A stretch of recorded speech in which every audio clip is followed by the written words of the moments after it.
তাআলাই সবকিছু পেয়ে নেন। এই জন্য কখনোই আমাদের অহংকার করা উচিত নয়। আচ্ছা জানো, আমরা ঈদে মার্কেট করে নিয়ে এসেছি, অনেক কিছু কিনেছি। আমার ড্রেসটার দামই জানো 5,000 টাকা।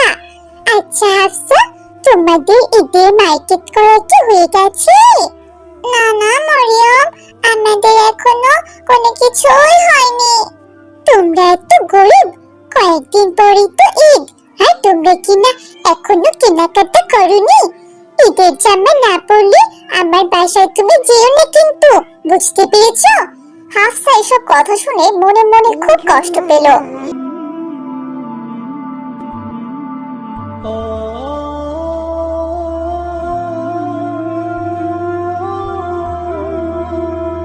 সে পাশে যেয়ে তার মাকে বলতে থাকলো, আচ্ছা আম্মু, আমরা এত গরিব কেন? আম্মু, আমারও 5,000 টাকার ড্রেস দিতে হবে ঈদে, কেমন? চলো না আমরা ঈদে মার্কেট করে আসি। বোন আমার, তুমি তো জানোই আমরা গরিব মানুষ, মারি আমরা তো অনেক ধনী, ওদের সাথে আমাদের তুলনা হয় না।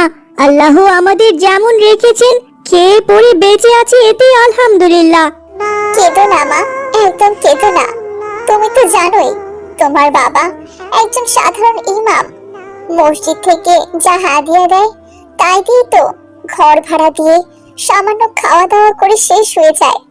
তোমার বাবা নিজের ইচ্ছাটাও কখনো পূরণ করতে পারেন না, আমাদের কথা সব সময় ভাবে মা। মা হাফসা, যাও কোরআন তিলাওয়াত করো, দেখবে তোমার মন একদম ভালো হয়ে যাবে। হে আল্লাহ, সমস্ত প্রশংসা আপনার। আমার ঈদের জামা কিনতে খুব ইচ্ছে করে, কিন্তু আমি কিভাবে কিনবো যখন আমার বাবা এত গরিব? হাফসা দোয়া করতে করতে আজান দিয়ে দেয়। চলো এবার আমরা নামাজ পড়ে নেই, তারপর আমি তোমাকে একটা গল্প শোনাবো, কেমন? আমাদেরকে তুমি গল্প বলবে না? নামাজ পড়েছি, গল্প বলো না আম্মু, আমরা গল্প শুনতে চাই।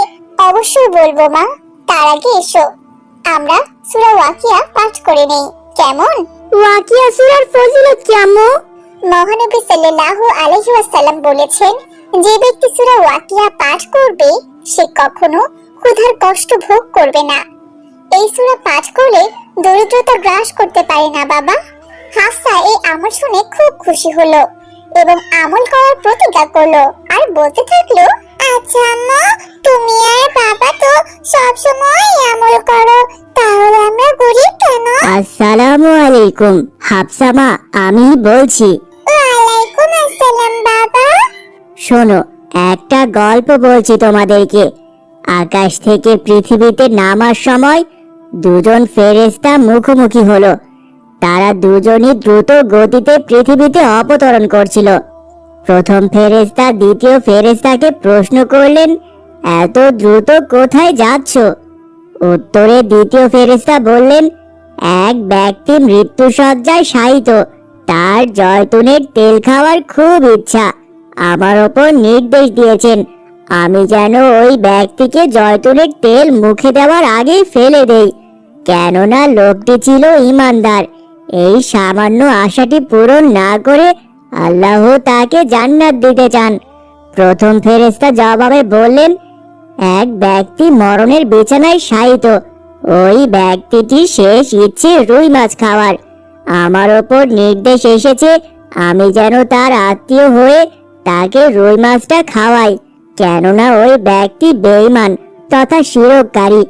ওই ব্যক্তিটির এই ইচ্ছে পূরণ হলে তার দুনিয়ার সব চাওয়াই পূরণ হবে, আর এর মাধ্যমে আল্লাহ তাকে চিরতরে জাহান্নামী করতে চান।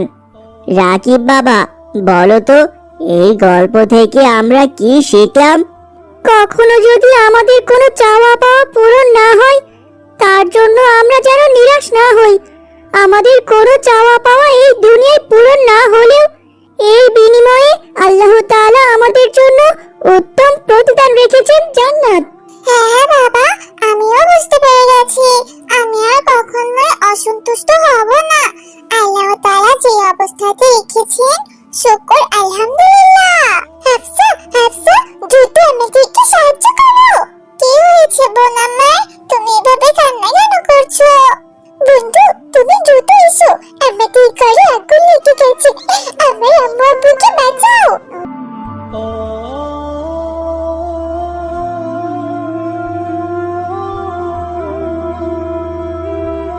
এরপর রাকিব ও তার মামা মিলে মরিয়মের আব্বু আম্মুকে উদ্ধার করলো। কাকিমা, আঙ্কেল, আসুন আসুন, আমাদের ঘরে আসুন। হাফসা, আমাদের সবকিছু শেষ হয়ে গেল। আমাদের ঈদের সব কেনাকাটা, আমাদের কত দামি দামি জিনিস, সবটাই শেষ হয়ে গেল। হাফসা, বোন আমার, আমাকে তুমি ক্ষমা করে দাও। আজ আমরা যে নিঃস্ব